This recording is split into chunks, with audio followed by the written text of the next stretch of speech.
Let me ask you a question. What do you need right now in order for you to live a happy and self-fulfilled life?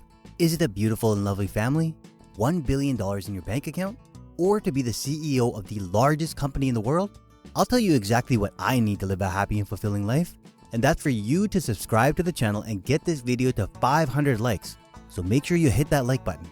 And when you get to the end of the video, comment the word happy so that I know you enjoyed watching it as much as I did making it.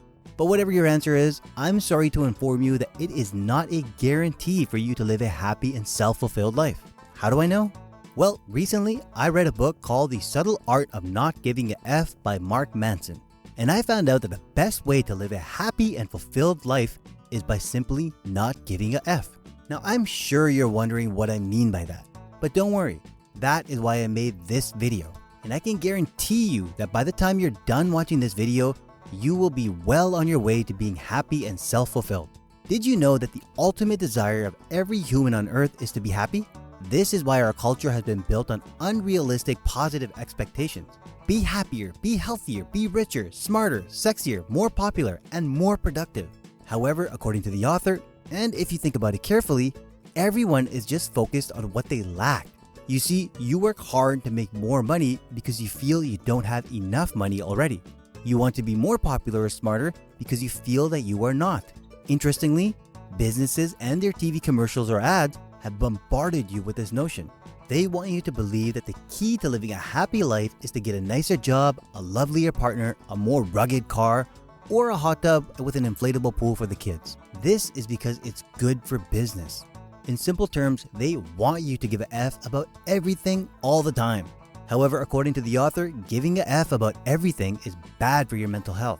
When you give a F about everything, you have ultimately dedicated your life to chasing a mirage of happiness and satisfaction. Think about it. When you see the latest model iPhone, you start to think of all the reasons why you need to go and get it. And what follows next is a period of working hard and saving money to buy it. But what if you can't buy it? And even if you ended up buying it, what next? You see, the more you desperately want to escape poverty, the poorer you will feel. Because no matter how much money you make, it will never be enough. So what is the solution? According to the author, don't give a F. Haven't you noticed that sometimes when you care less about something, that's when you get better at it? Or when you stop giving a F, certain things start falling in place? The author explains that this is something called the backward law, which says that when you pursue the negative, it generates the positive. Just imagine this. The pain and soreness that you feel in the gym is what would give you a better and healthier life. The failures you experience in your business or career will lead you to understand what you need to be successful. And when you're open to your insecurities, you will become more confident and charismatic, among others. This is why the author says, everything worthwhile in life is won through surmounting the associated negative experience. But how can you do that? It's simply by not giving a F about the negative experience. When you try to avoid failing, it means that you give a F about failing. If you try not to give a F about failing, my friend, you will become unstoppable. Now let me make something clear. When I say don't give an F, I don't mean that you should be indifferent. To not give an F simply means staring down life's most terrifying and difficult challenges and still taking action. I know you might say, doesn't taking action mean giving an F? Well, that's why the author says that there is a subtle art of not giving an F. What this means is that you have to learn how to focus on what is really important.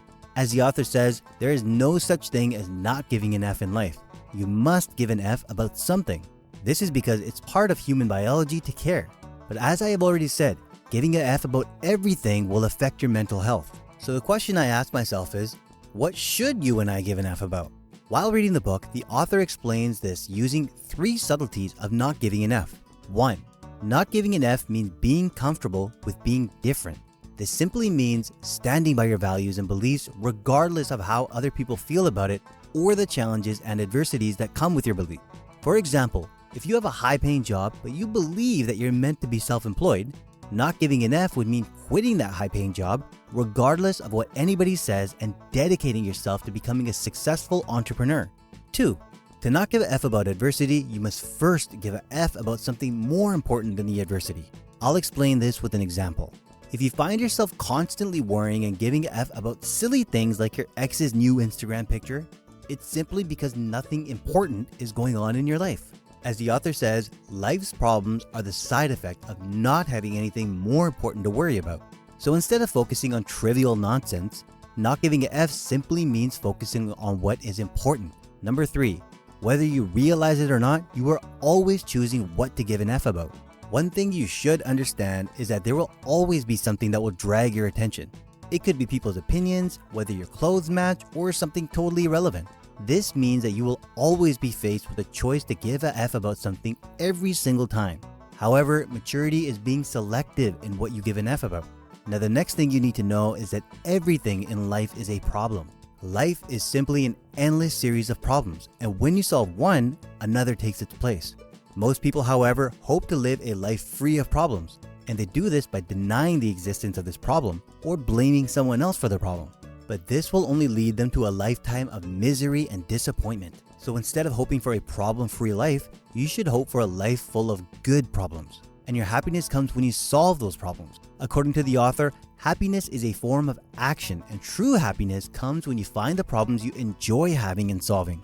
Your problems might be as simple as getting good food or traveling to a new place. Or it could be complicated like developing better friendships or fixing your relationship with your mother.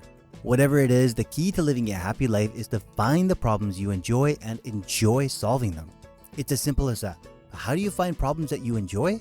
Well, you need to ask yourself some serious questions, like what are you willing to struggle for? And what pain can you endure? These questions are important because they will determine how your life will turn out. If you can find the answers to these questions, you'll be able to determine what problems you should give an F about.